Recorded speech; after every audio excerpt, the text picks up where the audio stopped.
मैं एक शादीशुदा महिला हूँ। मेरी शादी को ज़्यादा समय नहीं हुआ है। मेरी अरेंज मैरिज हुई थी।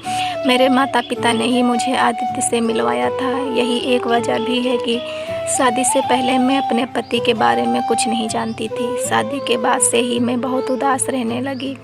दरअसल आदित्य से शादी करने के बाद मेरा वैवाहिक जीवन अच्छा होने की बजाय बेकार होने लगा। मुझे इस शादी और उससे वो प्यार, देखभाल, गर्मजोशी नहीं मिली जिसकी हमेशा से मैंने उम्मीद की थी। शादी से पहले मुझे विश्वास था कि मैं उससे प्यार करना सीख जाऊंगी और मैंने किया भी, लेकिन वह अभी तक मुझसे प्यार नहीं कर पाया। मैं हमेशा उसके प्यार के लिए तरसती रहती हूँ। मैं जब भी उससे बात करने की कोशिश करती हूँ, वह काम में व्यस्त होने की शिकायत करता है। उसके पास मेरे साथ वक्त बिताने के लिए बिल्कुल भी समय नहीं है। वह मुझ पर ज़्यादा ध्यान नहीं देता। सच कहूँ तो मैंने अपने जीवन में इतना अकेलापन शादी से पहले कभी महसूस नहीं किया था। आदित्य के साथ चीज़ें बेहतर नहीं हो पाने की वजह से मैं अपना सारा समय अपनी सास के साथ बिताने लगी। सौभाग्य से वह एक बहुत ही प्यारी और देखभाल करने वाली महिला है। वह भी मुझसे बात करना पसंद करती हैं। उनके साथ मेरा समय अच्छे से कट जाता, लेकिन जब रात आती तो मुझे भी लगता है कि दूसरी महिलाओं की तरह मैं भी अपने पति के साथ रोमांटिक पल बिताऊं। लेकिन मेरी किस्मत में ऐसा नहीं था। हमारी शादी को 1 साल ही हुआ है। ऐसे में हम कुछ ही बार एक साथ हुए हैं, वो भी उसके मूड के हिसाब से। मेरी ज़रूरतों और चाहतों की उसने कभी परवाह नहीं की थी। मैं अपनी शादी को बहुत ही कमज़ोर महसूस कर ही रही थी कि इसी बीच आदित्य का छोटा भाई गौरव अमेरिका से अपनी नौकरी छोड़कर भारत वापस आ गया। मैं उससे पहली बार मिल रही थी। मैंने उसे शादी में नहीं देखा था। ऐसा इसलिए क्योंकि उसे उस समय वापस आने के लिए वीज़ा नहीं मिला था। ऐसे में जब वह वापस आया तो मैं उसे देखकर पूरी तरह दंग रह गई।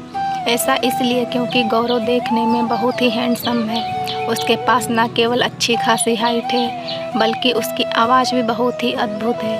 उसके साथ बातचीत करने के बाद मेरे दिमाग में जो पहला विचार आया वह यह कि वो लड़की कितनी भाग्यशाली होगी जिसे अपने पति के रूप में गौरव मिलेगा। ऐसा इसलिए भी क्योंकि उसका नेचर बहुत ही कमाल का था।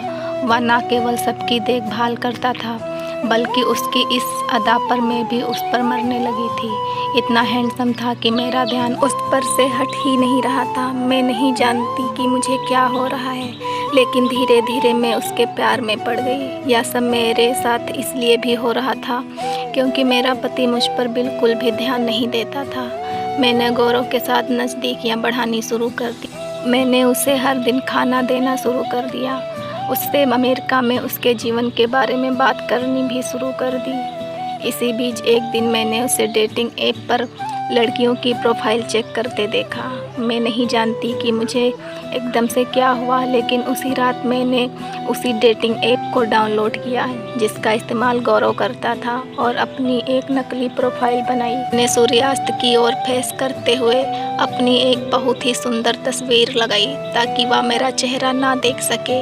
यही नहीं, जैसे ही मैंने एक दिलचस्प बायो ऐड किया वह मुझसे कनेक्ट हो गया। हम दोनों आपस में बहुत सारी बातें करने लगे। प्यार भरी बातें करने के मामले में गौरव भी बहुत ज़्यादा रोमांटिक था। वह मेरी दूसरी तस्वीर भी देखना चाहता था, लेकिन मैंने यह कहते हुए टाल दिया कि थोड़ा रहस्य बनाए रखना भी रिश्ते के लिए बेहतर है। मैंने उससे कहा, क्या हम दोनों हर पल में रोमांटिक महसूस कर सकते हैं? वह इसमें राजी हो गया। धीरे धीरे हम दोनों एक दूसरे से फ्लर्ट करने लगे। इसमें मुझे कुछ भी गलत नहीं लगा। शायद ऐसा इसलिए क्योंकि मैं उसके साथ हर पल का बहुत ही ज़्यादा आनंद ले रही थी।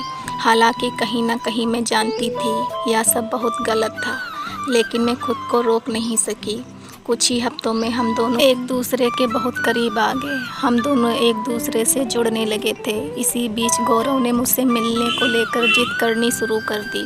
वह मुझसे मिलना चाहता था, लेकिन मेरे लिए यह किसी भी तरह से संभव नहीं था। लेकिन एक दिन जब मैं उससे बात कर रही थी, तभी अचानक से गौरव मेरे कमरे में आया और मुझसे हमारी स्थिति के बारे में सलाह मांगने लगा। उसने मुझसे कहा कि वह एक लड़की को चाहता है जो कि मैं थी। वह उसके साथ कैसे आगे बढ़ सकता है?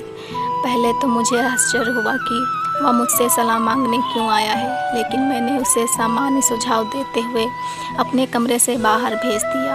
उसकी इस हरकत ने मुझे इतना डरा दिया कि मैंने संदेह से बचने के लिए कुछ ही दिनों में अपनी प्रोफाइल को हटा दिया। शायद ऐसा मैंने इसलिए भी किया क्योंकि मैं इस तरह के गंदे राह से और झूठ के साथ पकड़ी जाना नहीं चाहती थी।